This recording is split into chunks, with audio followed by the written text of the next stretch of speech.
Captain Elias Ward's shuttle shook violently as it cut through the upper atmosphere of the alien planet. Warning lights flashed in the cockpit, sirens screamed, and alarms echoed in his ears. He gritted his teeth and fought the controls, but the ship's systems were failing. Sparks flew across the console as the engines sputtered. Elias had faced dangers before, but nothing like this. The world below was a riot of colors, glowing rivers, towering crystalline trees, and clouds of floating spores that shimmered like tiny stars.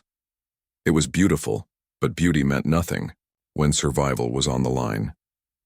With a final groan of protest, the shuttle crashed into a dense jungle, tearing through massive vines and shattering branches. Elias tumbled from the pilot's seat, landing hard on the damp, moss-covered ground. Pain shot through his shoulder and ribs, but he forced himself to stand. The shuttle was broken beyond repair. There was no signal, no backup. He was alone, at least he thought he was. The jungle was alive with noise. Strange creatures rustled. In the undergrowth, birds with wings like glass called out in high-pitched tones, and the wind carried scents he could not identify. Every shadow seemed to move with intent.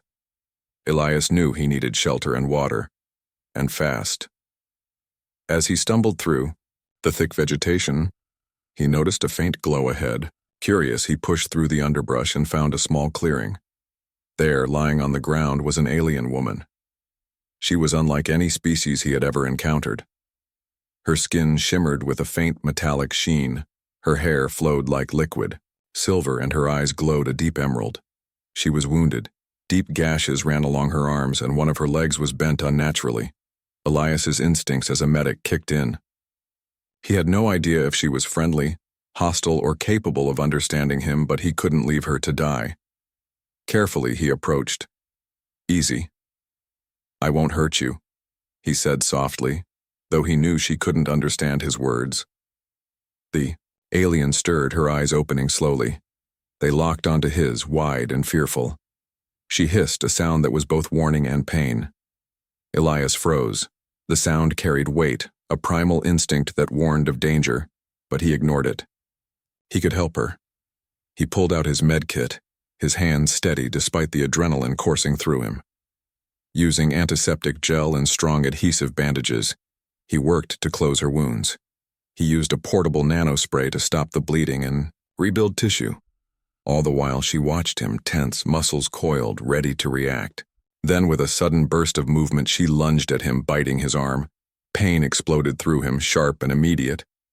Elias stumbled back, surprised and instinctively ready to defend himself. "Wait, I'm helping you," he shouted, though words were meaningless here. She froze, her teeth sinking just enough to pierce his skin, leaving a small but noticeable wound. Her eyes softened slightly, but the tension remained. Elias realized this was not an attack in the usual sense. This was something ritualistic, instinctual, something he did not yet understand. Ignoring the burning pain, he bandaged his own arm with quick efficiency. "Okay, fine, but we need to calm down," he murmured, speaking more to himself than to her. The alien woman, who had been struggling, finally collapsed from weakness. Her breathing was shallow, and her movements slowed. Elias knelt beside her, adjusting the splints he had made for her leg. The jungle around them hummed, unaware of their struggle. He worked silently, his mind racing. Why had she bitten him? Was it a sign of aggression, or something else? He didn't have time to figure it out. Survival was immediate. Hours passed. Elias stayed by her side, keeping her warm with thermal blankets from his shuttle and administering small doses of nutrients through portable injectors. Slowly, her strength returned. She moved slightly, blinking at the glowing sky above. "Can you move?" Elias asked cautiously, knowing she might attack again.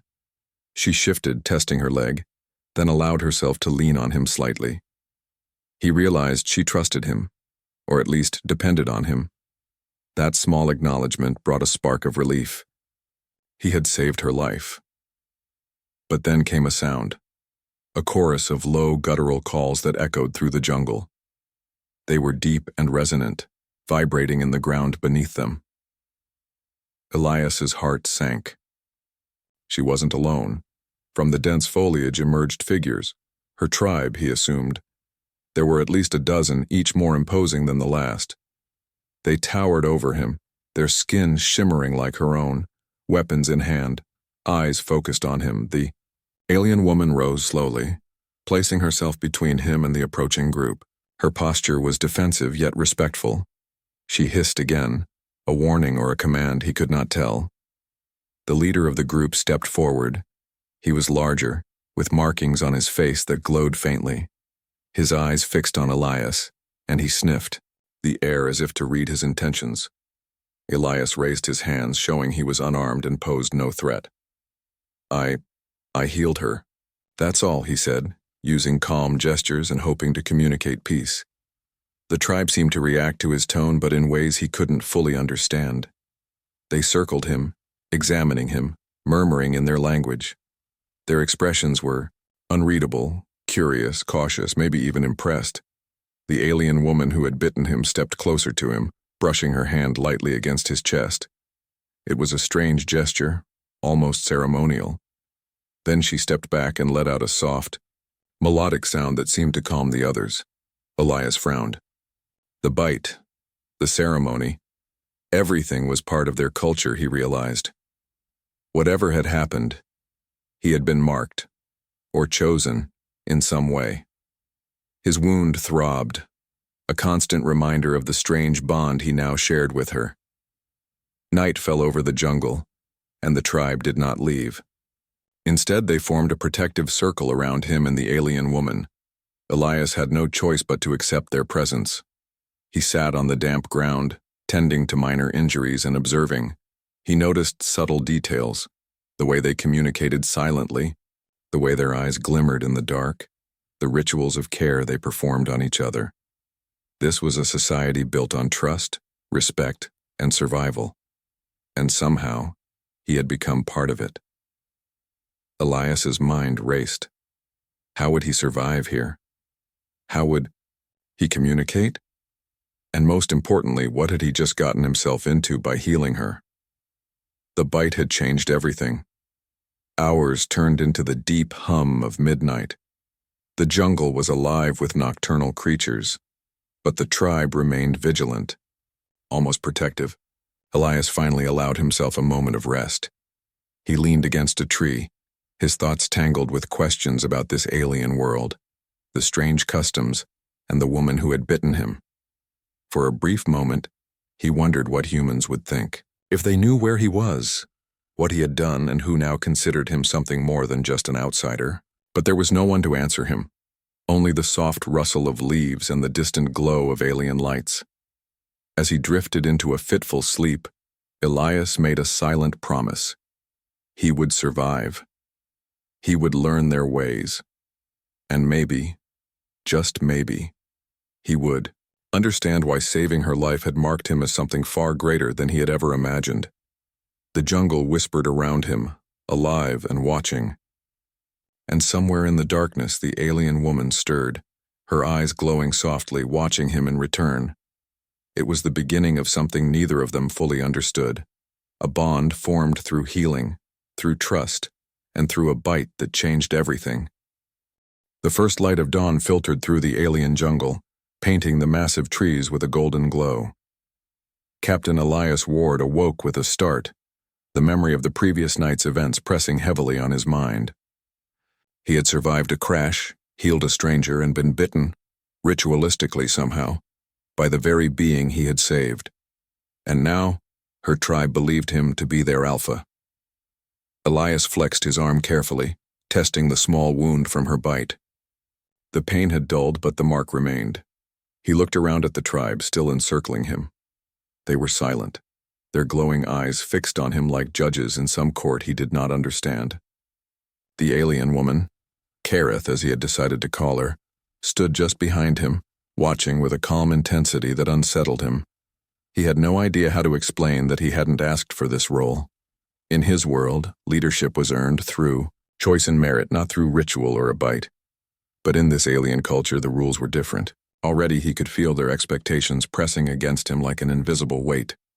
The tribe's leader stepped forward. Larger than the rest, with markings that pulsed faintly along his skin, He approached Elias with a slow, deliberate stride. His eyes fixed on Elias's, and then, surprisingly, he touched the mark on Elias's arm. The gesture was careful, reverent, almost ceremonial. Elias tensed. I didn't ask for this," he said softly, though he knew they might not understand his words. He tried gestures, shaking his head, pointing to himself, then to Kareth, to show that he had acted only in compassion. The leader tilted his head, studied him, and then stepped back. He spoke to the tribe in a language that Elias could not comprehend, though the tone was clear, commanding, authoritative, and final. The tribe murmured in response, a chorus of clicks, hisses, and low tones that vibrated through the air. Kareth moved forward. She brushed her hand lightly against Elias's shoulder, then released it. The action seemed to signal to the tribe that Elias was, at least for now, accepted. He felt a mix of relief and apprehension. Accepted, yes, but as what? Over the next several hours, Elias tried to communicate with them through gestures. He showed that he meant no harm, mimicked the healing motions he had used on Kareth, and even offered small gifts of food from his pack. Slowly, some of the younger tribe members began to approach him cautiously, curiosity outweighing fear. Yet he could feel the unspoken tests begin. Every glance, every slight gesture seemed to be measuring him. Was he strong, clever, worthy? The thought made Elias uneasy. He was a human alone on a strange world, and now somehow he was expected to prove himself to beings whose rules and customs were alien to him. Kareth finally approached him during a quiet moment. Her eyes were sharp, studying him with a mixture of scrutiny and curiosity. She crouched slightly to meet his gaze. "You survive," she said in her own language, but her tone carried meaning beyond the words. She touched the mark on his arm, again. Elias understood that this was a sign of her trust, or perhaps a test. "I'm just trying to stay alive," he admitted. He gestured to his chest and then to himself, trying to convey that he had no desire to rule or dominate. She tilted her head, then gave a small nod. It was the closest thing to approval he had received so far. The tribe began to organize what he realized were tests of his worthiness. One of the first challenges came in the form of a hunt. A massive beast had been spotted near the edge of their territory, a predator that even seasoned warriors avoided. Elias was expected to participate, to show courage and skill. He wanted to refuse, to say he was a human and not part of their tribe. But refusal could be deadly. Hesitation could be seen as weakness. So he agreed, silently praying his instincts, and training would carry him through. The hunt began at dusk. Armed only with primitive weapons, Elias followed Kareth and two other warriors into the jungle. The alien vegetation was thick, making every step a challenge. Strange insects and small creatures darted around them, glowing faintly in the fading light. When the beast appeared, a massive quadruped with armored scales and glowing eyes, Elias froze for a heartbeat. Its roar shook the ground and the warriors tensed. Kareth glanced at him and he saw a flicker of expectation in her eyes. Instinct took over. Elias dodged, rolled, and used the terrain to his advantage, guiding the creature into a natural trap. The warriors watched, impressed by his ability to think quickly and adapt. When the hunt ended successfully, the beast subdued without unnecessary harm. Elias realized that the tribe valued cunning and strategy as much as raw strength. Over the following days, more trials came. One involved navigating an ancient maze of alien technology, thought to be sacred to the tribe. Its mechanisms were complex, designed to test intelligence and patience. Elias applied logic and observation, recognizing patterns that mirrored some of the old puzzles from his human training. Step by step, he solved the challenges, earning cautious nods from the tribe members who had doubted him. Through all of this, Kareth remained a silent observer, sometimes offering subtle hints, sometimes testing his reactions to stress. Elias began to understand her better. She was not merely a warrior, but a teacher and protector, guiding him through a culture that was alien and often dangerous. At night, the tribe gathered around the fire, and Elias took note of their customs. They shared food, told stories in their melodic clicks and hisses, and performed rituals that honored the jungle and its creatures. Despite not understanding the words, Elias felt the meaning. Respect, courage, trust. These were universal. He realized that being accepted as Alpha was not just about power. It was about proving that he could uphold these values. He began teaching the younger warriors small survival tricks he had learned from Earth. How to purify water, how to make fire more efficiently, and how to track creatures using patterns in their footprints. They watched in fascination, and even Kareth allowed a small smile. Elias felt a spark of hope. Perhaps he could belong here after all. But doubts lingered. Each trial, each test, reminded him of how different he was. He was human, alone, surrounded by beings whose world he could barely understand. And yet he could feel the stirrings of something remarkable. Trust. They had begun to rely on him, not because of his strength alone, but because of his ingenuity and persistence.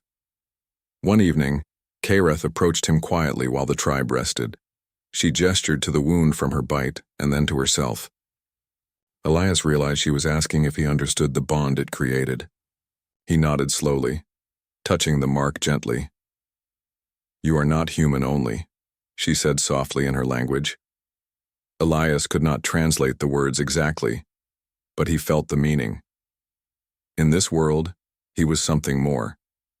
He had crossed a line not by force but by compassion. The night passed with a strange peace. For the first time since the crash, Elias slept without fear of attack. The jungle still hummed with alien life, but he felt for a moment that he belonged, or at least, that he could learn to belong. By dawn, he was ready to face whatever came next.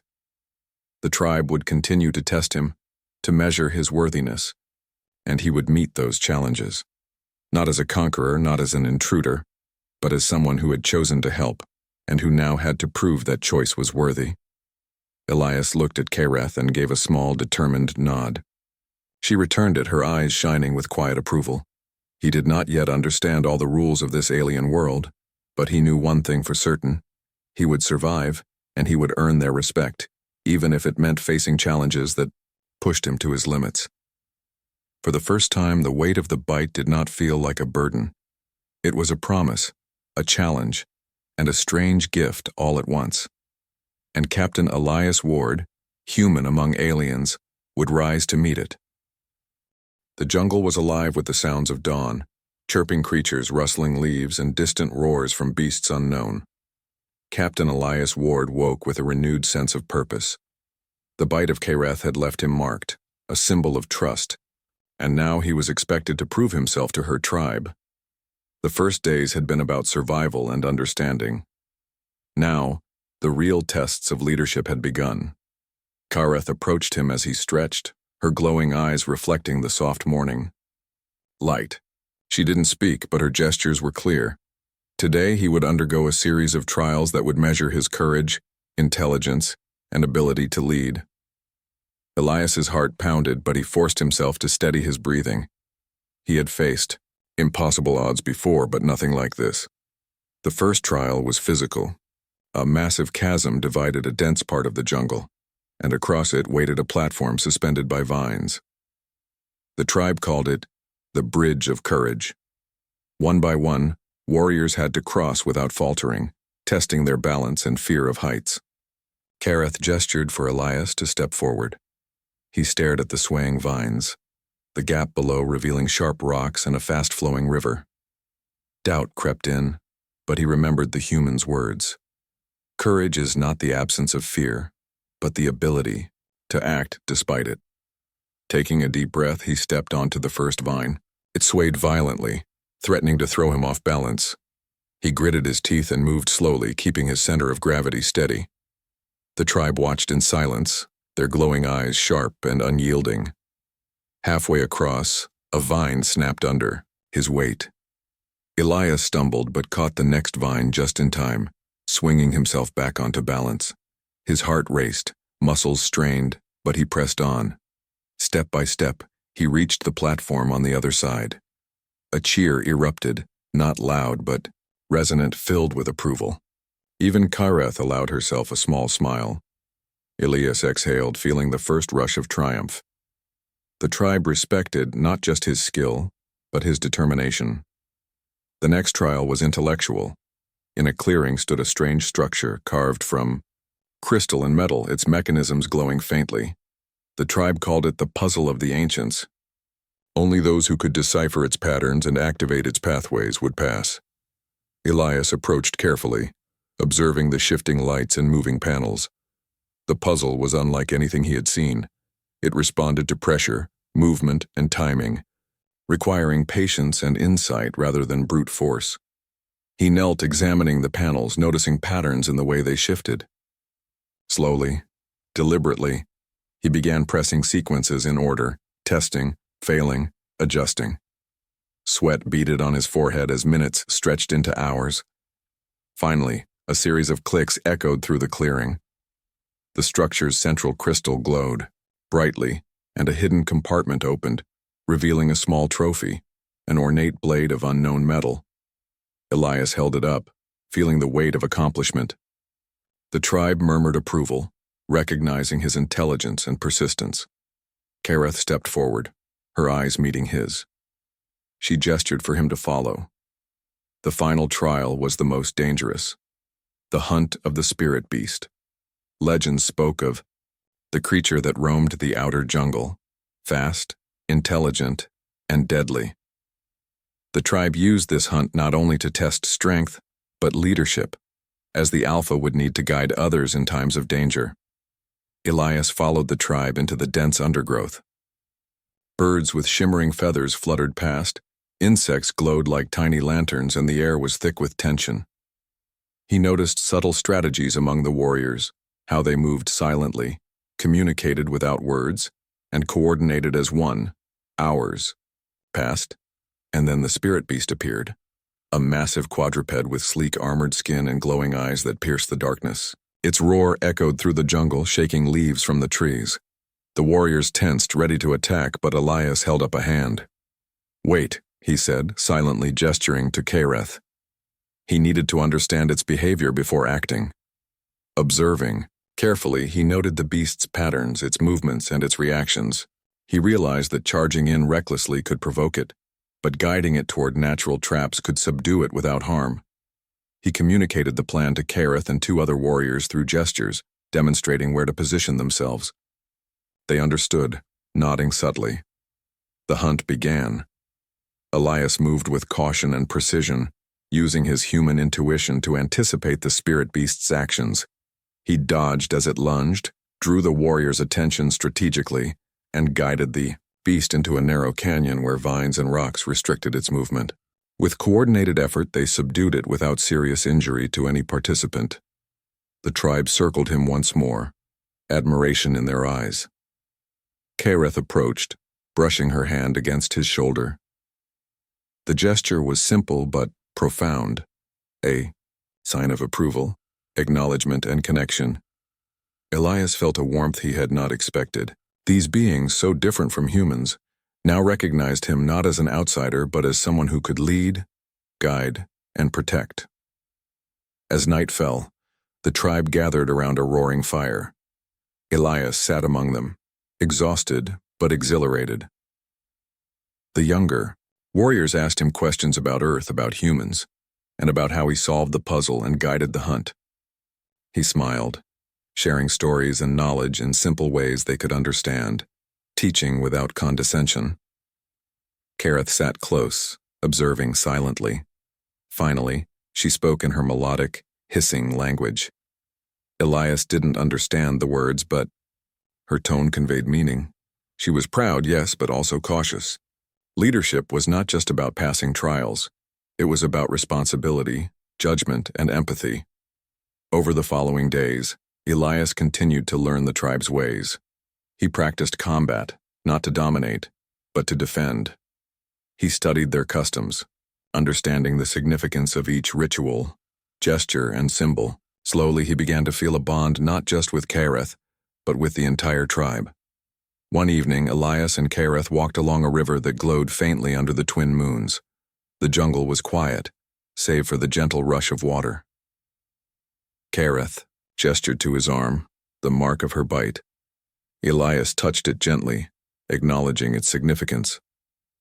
"You have changed," she said softly, her eyes reflecting moonlight. Elias didn't need translation. He understood. The tribe saw him as one of them now, not fully alien, not fully human, but a bridge between worlds. "I've changed," he admitted. "I've learned more in these days than I thought possible." She nodded, then led him to a small clearing where the tribe had prepared a feast. The spirit beast from the hunt lay nearby, its presence honored rather than feared. Elias realized that this was a celebration, not just of his success but of trust, courage, and connection. During the feast, elders approached him, speaking in gestures and tones he could now partially understand. They asked questions, observed his reactions, and even sought his advice on small matters of strategy and survival.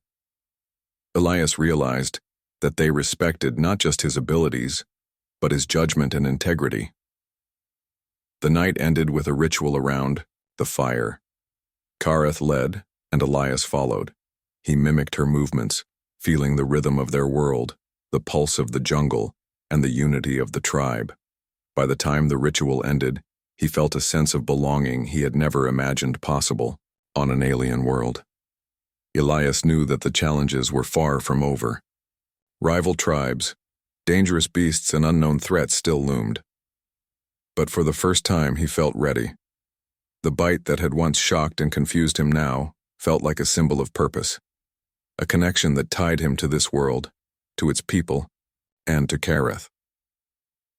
As he lay down that night under the alien sky, the stars glittering like scattered diamonds, Elias allowed himself to dream, not of returning home, but of what he could build here. He would not just survive, he would thrive, earning the trust and respect of the tribe, becoming the alpha they believed him to be, not through dominance, but through courage, intelligence, and compassion. And somewhere in the shadows, Kareth watched, knowing that the human she had once seen as fragile and strange was becoming someone extraordinary, someone worthy of their trust, their rituals, and perhaps in time, their hearts. The jungle was unusually quiet that morning. Captain Elias Ward noticed it immediately. The usual chorus of creatures, the rustling leaves, and the hum of glowing insects seemed muted, as if the world itself was holding its breath. Kareth walked beside him, alert and tense, her glowing eyes scanning the dense foliage. Elias had grown used to this vigilance. Life among the tribe had taught him to read subtle signs, broken branches, disturbed soil, the faint scent of strangers. Something was coming, something dangerous. By mid-morning it became clear. From the ridges above the jungle, a rival alien clan emerged. Their armor glinted under the twin suns, and their weapons were far more advanced than anything Elias had seen in this world. The tribe's elders murmured warnings, their voices sharp and urgent. Kareth's hand brushed his arm, a signal to stay close. Elias realized the full gravity of the situation. This was no ordinary conflict. The rival clan sought to conquer, enslave, or destroy. The tribe looked to him, their alpha, for guidance. His heart raced. Humans had faced wars, battles, and invasions, but this was different. The jungle, the creatures, the tribe, all of it was alien. And yet they depended on him. He took a deep breath and studied the terrain. There were natural choke points, steep ridges, and thick undergrowth. With careful planning, they could use the jungle itself to their advantage. Elias turned to Kareth, gesturing to indicate his plan. She nodded, understanding immediately.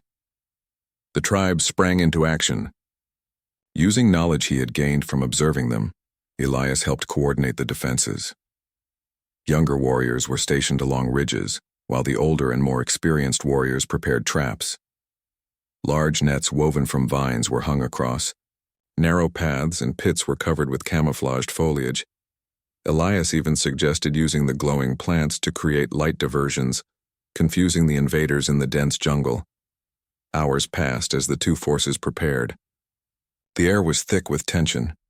every rustle of leaves a potential signal of the enemy's approach. Elias felt the weight of responsibility pressing down on him. If they failed, the tribe could be destroyed, and he would have failed those who had come to trust him. The enemy advanced at dusk, moving swiftly through the jungle. They were skilled, using their technology to cut through foliage and detect hidden threats. The first clashes were fierce. Spears, bows, and primitive weapons met advanced energy-based arms. Elias moved among the warriors, guiding them, giving advice, and stepping into danger when necessary. He saw Kareth face off against a heavily armored warrior. Using her speed and agility, she dodged strikes and disarmed her opponent. Elias moved to support her, using traps and environmental tactics he had devised. Together, they forced the enemy into confusion and retreat. The battle raged for hours. The jungle became a maze of smoke, glowing plants, and the cries of warriors. Elias coordinated ambushes, guided the younger tribe members, and improvised strategies when unexpected threats arose. The enemy underestimated the humans' creativity and the adaptability of the tribe under Elias's guidance. At one point, Elias faced a towering enemy warrior, much stronger and faster than him. Reflex and instinct took over. He dodged, used the terrain, and trapped the enemy against a fallen tree, using his weight and leverage to subdue him. Kareth arrived, helping to secure the prisoner. The tribe watched in awe. A human could fight, not with brute strength alone, but with intelligence, courage, and teamwork. By nightfall, the tide began to turn.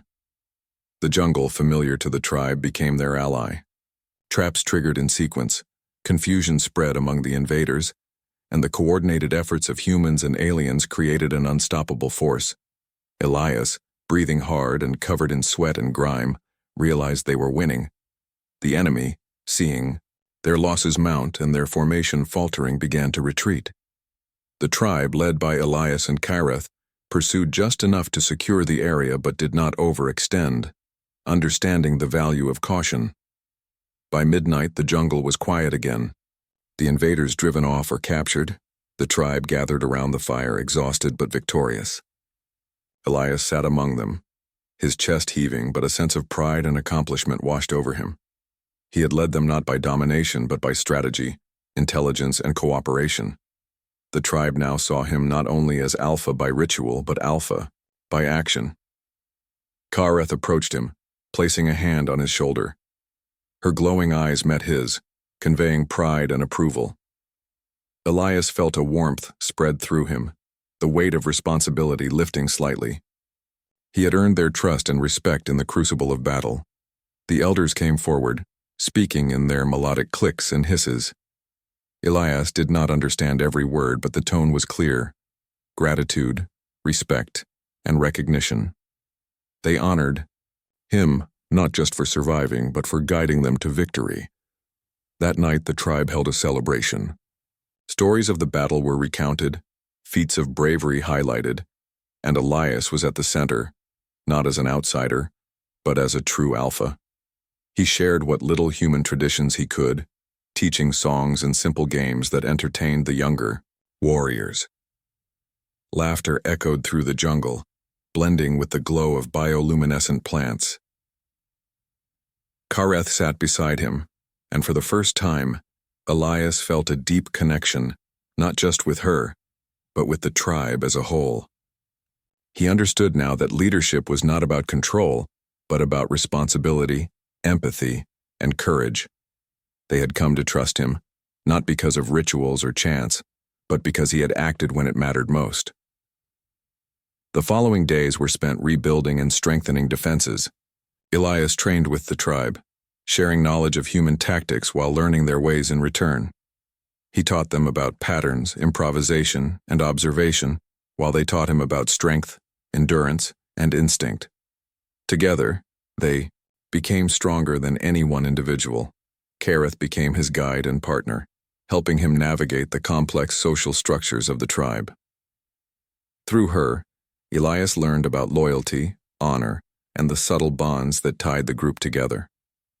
She was both a teacher and a friend, challenging him to grow while respecting his humanity. Elias also realized that the bite she had given him was more than a mark. It was a bond of trust, a symbol of connection that tied him to the tribe. Every time he touched it, he felt a reminder of responsibility and purpose. He had become part of something greater than himself, something worth fighting for. But even in victory, Elias remained vigilant. The rival clan had not been entirely defeated. Their retreat had been strategic, leaving behind scouts and spies. Elias knew that future conflicts were inevitable, and preparation was key. He began mapping the jungle, noting natural barriers and teaching the tribe ways to detect intruders. Through it all, the bond between human and alien grew stronger.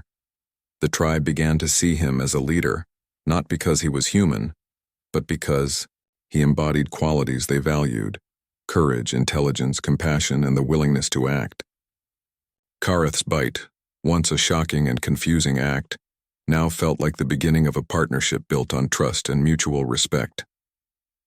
As night fell, Elias stood on a ridge overlooking the jungle. The stars glittered above, familiar yet distant. He thought of Earth, of the life he had left behind, and of the unexpected journey that had brought him here. This world, wild and untamed, had become a home, and its people, his family. Kareth joined him silently, her presence comforting. Elias looked at her, then at the jungle below, and whispered, "We've survived, together, and we'll face whatever comes next, together." She nodded, her glowing eyes reflecting the starlight. In that moment, Elias understood the truth of his role. Being Alpha was not about power or dominance. It was about protecting, guiding, and inspiring those who trusted him. And he would do so, not as a conqueror, but as a human among aliens, bridging worlds with courage, intelligence, and heart. The jungle whispered around them, alive and watchful. Elias felt the pulse of the world, the connection of the tribe, and the weight of his responsibility. He was ready for whatever challenges lay ahead, confident that humanity's strength lay not just in technology or weaponry, but in adaptability, courage, and compassion. And somewhere in the shadows, Kareth's gaze lingered, a silent promise of partnership and trust. Together, they would face the trials to come, shaping the future of the tribe, and leaving a mark on this alien world that no one, human or alien, would forget. The jungle was quiet in the early morning, the sunlight piercing through the dense foliage in golden beams. Captain Elias Ward stood atop a high ridge, looking down at the tribe he had come to know, respect, and protect. The past weeks had changed him. He was no longer just a stranded human. He was their alpha, tested and proven in courage, intelligence, and heart. Kareth appeared beside him, moving silently through the underbrush. Her glowing eyes met his, and for a moment, neither spoke. Words felt unnecessary. The connection between them, forged through trials and battles, was unspoken but deep. "You've done well," she finally said, her melodic voice carrying weight. Elias understood her meaning. The tribe saw him as a leader not because of rituals, not because of the bite she had given him, but because of what he had shown through action. Elias nodded, feeling the pride and burden of responsibility. He had survived alien hunts, solved ancient puzzles, led a tribe in battle, and earned trust that no human might have imagined possible. Yet the future pressed on him. Beyond the jungle lay the wider world, the stars, the possibilities, the call of Earth. The elders gathered shortly after, their presence commanding yet calm. They spoke in their melodic, clicking language. Elias could now understand much of it, though not every nuance. The message was clear. They wanted him to remain as their alpha, to guide the tribe into an era of safety, growth, and unity. He looked at Kareth. Her gaze was steady, expectant. Elias knew that whatever decision he made, it would affect not only himself, but every member of this tribe, every life that now depended on him. "I've survived because of you all," he said slowly, addressing the elders and the tribe as a whole. "I've learned from you, and I've changed." He paused, weighing each word. I don't belong fully in either world. Not completely human anymore, not fully alien. But I can be something that bridges both. A young warrior stepped forward, offering a ceremonial weapon, a gift of trust and respect. Elias took it, feeling its weight and the meaning behind it. It symbolized not dominance, but responsibility. To wield it was to protect, to guide, and to inspire. Days passed as Elias considered his choice. He worked with the tribe to strengthen defenses, expand knowledge, and teach survival techniques. He walked the jungle with Kareth, learning the intricate paths, the patterns of wildlife, and the secrets of the land. Each day reinforced the bond he had formed, not as a ruler, but as a guardian. Yet, the human part of him yearned for the stars. He thought of Earth, of the life he had left behind. Could he truly abandon it forever? And yet, the thought of leaving the tribe he had saved, who had trusted him and looked to him for guidance, felt unbearable. One evening, Elias and Kareth sat by a glowing river, watching the reflection of the twin moons ripple across the water. The night was calm, but the weight of decision pressed heavily upon him. I keep thinking about Earth, he admitted softly. I wonder if I'll ever see it again.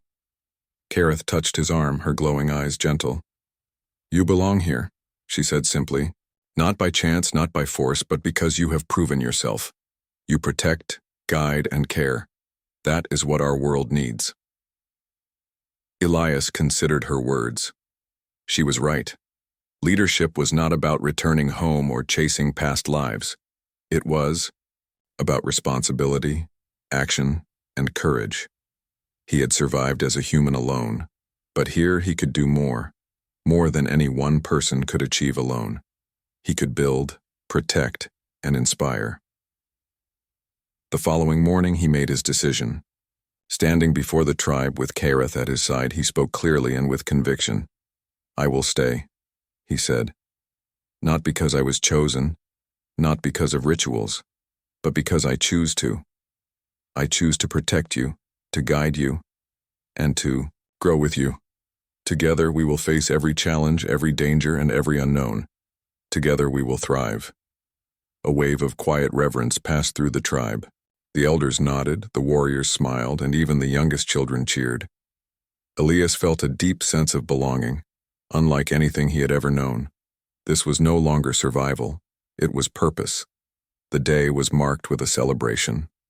Fires burned, songs were sung, and dances performed in the glowing light of the jungle. Elias participated fully, no longer an outsider, but a leader among the people. He shared stories of Earth, teaching simple lessons, and in return, he learned ancient wisdom of the jungle, the creatures, and the spirit of the tribe. Kareth joined him at the center of the gathering. She placed her hand on his arm, the bite mark faint but glowing slightly in the firelight. Elias understood fully now. That bite had been a beginning, a symbol of trust, connection, and shared destiny. You are one of us now, she said softly, and we are stronger because of you. Elias smiled, feeling the weight of responsibility balance with pride and joy. He had been tested, challenged, and even doubted himself, but he had risen to the occasion. Humanity's greatest strength, he realized, was not in technology or weapons, but in courage, adaptability, and compassion. Those qualities had carried him across worlds, through danger, and into the hearts of an alien people. The night deepened, and Elias stood once more on the high ridge overlooking the jungle. The stars above twinkled, familiar yet distant reminders of the life he had left behind. But here, below him, was a new home, a new purpose, and people who trusted and relied on him. Kareth stood beside him, her presence steady and comforting. Elias looked down at the tribe, their faces lit by the soft glow of fires and bioluminescent plants. He whispered quietly, almost to himself, "We will protect this world. Together." Kareth nodded. "Together," she echoed. From that ridge, Elias could see the jungle stretching endlessly, filled with life, danger, and wonder.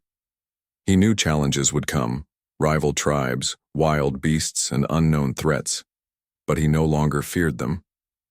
He had faced the impossible before and emerged stronger. For the first time since his crash, he felt at peace. He was human, yes, but more than that, he was part of something extraordinary. He had bridged worlds, earned respect, and found purpose, beyond anything he had imagined. The tribe's voices rose in song as they celebrated under the twin moons, and Elias knew he had made the right choice. He had found a home, a family, and a role where his courage, intelligence, and heart mattered. And as the night deepened, the jungle alive with whispers and the soft glow of alien life, Captain Elias Ward finally understood what it meant to be Alpha, not through domination, not through fear, but through trust, action, and compassion. He had arrived as a human stranded in an alien world. He remained as a leader, a protector, and a bridge between species. And somewhere deep in the jungle, Kareth smiled, knowing their journey together had only just begun.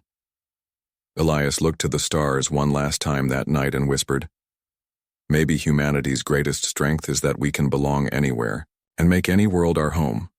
The jungle, the tribe, and the glowing rivers whispered in agreement. Together, they had survived, thrived, and begun a story that would be told for generations.